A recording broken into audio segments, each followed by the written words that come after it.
Hi guys, welcome to my channel. So I'm just arrived at Kremer Eye Center and I'm about to have my first evaluation done to see whether I'm good for Lasik or maybe I'm better for PRK. So we'll talk about pricing and everything that goes into the first evaluation process. So come along, yay!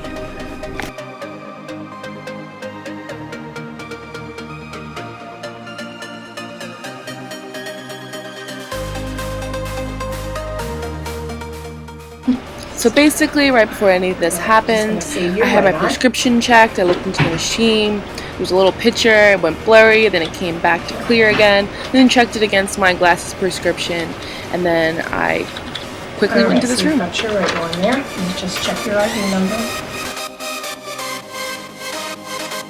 Alright. Okay, come on in. Basically what she's doing right now is I'm looking into this small slit in the machine and it has a blue strip with a little dot in the middle and it starts flashing and going in a circle, and that's when I have to look at it straight on and stay very still. And this is looking at the corneal thickness to see whether I'm a good candidate for PRK or Lasik, and that all depends on how thick your cornea is. Nice and wide, don't blink. Alright, you can sit down. It looks very good. I'm going to save this one. Just have a seat. The smallest one you can read. TZ, V, E, CL. Okay, flip it around. Same thing, TZ, V, E, CL. Okay, slip your glasses off.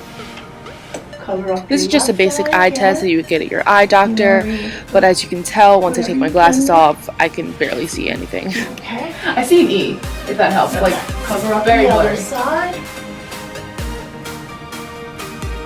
And you can see that E too. A little bit more blurry, but now that I know it's an E. Alright, so you're just going to put your chart all together. Okay, then you'll be meeting with Dr. Pronesti to answer any questions that you have, and you can even speak with one of our patient consultants if you like to about the cost. Okay, yeah, great. Look over all that with you and answer any questions. What can you see over there? I can see T-E, G, A-D-H. Or This one? T-E-G-A-D-H. Other one? Same. Yeah, they're kind of the same. First one's a little better though. This one? Yeah. Okay, you can sit down. So that test is looking at the thickness relative to the shape of your cornea. Okay. And it's important. The black and white one or the color one? Well, I guess it should all be the color same, yeah. But it's trying to figure out, like, do you have any weakness in your cornea that could be a problem with? And right now you can't tell if this is bigger too. Well, they didn't import everything from both eyes.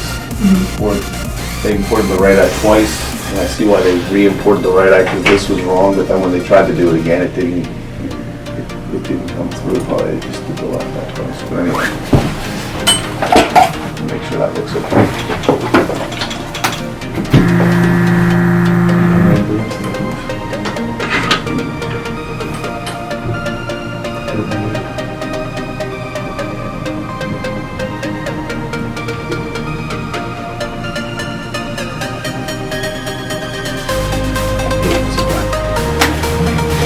So based on that test, your corneas are a little bit thin. Like normal thickness is 520, yours is about 494. And it's, at least right now, I don't know when you had your contacts in last, but it's a little bit irregular. So it's a little bit irregular on that test. You don't want to repeat that on a different day, but right now I'd say you're a candidate for PRK. PRK, you know, the different PRK. So Lasik, what you do is you make a flap of tissue, you laser under the flap, and you put the flap back down. Once that flap is made, that tissue, about 100 microns of tissue, is lost to your cornea. So even though the flap is there, it doesn't contribute to the strength of your cornea anymore. So if you're a little bit thin, or if you have any sign of weakness in the cornea, we would rather do a surgery and save that extra 100 microns of tissue. So what we do is we remove the skin from the surface of the eye, we laser on the surface, and then we wait for the skin to regrow. The advantage is you're removing less tissue by doing PRK. The disadvantage is it takes a while to get your vision back, because you can't see until the skin sort of grows back. So if you have it on a Friday, for example, it takes about 5 days before you get back to doing things. So Tuesday is usually when you can go back. And Tuesday you're sort of in the 20/40, 20/50 range, and then gradually over the next month, a month and a half, it gets better. But you can function usually pretty well around the 5th day. So that surgery takes 5 minutes. It's under local anesthesia. Usually maybe you feel a little pressure while it's happening, but it's not painful. Afterwards, you leave with a contact. You don't have shields or anything on you, just the contacts, and it feels kind of scratchy, or like maybe there's a dirty contact in your eye until it heals. It's not very painful. If it's painful, the contact probably fell out or something.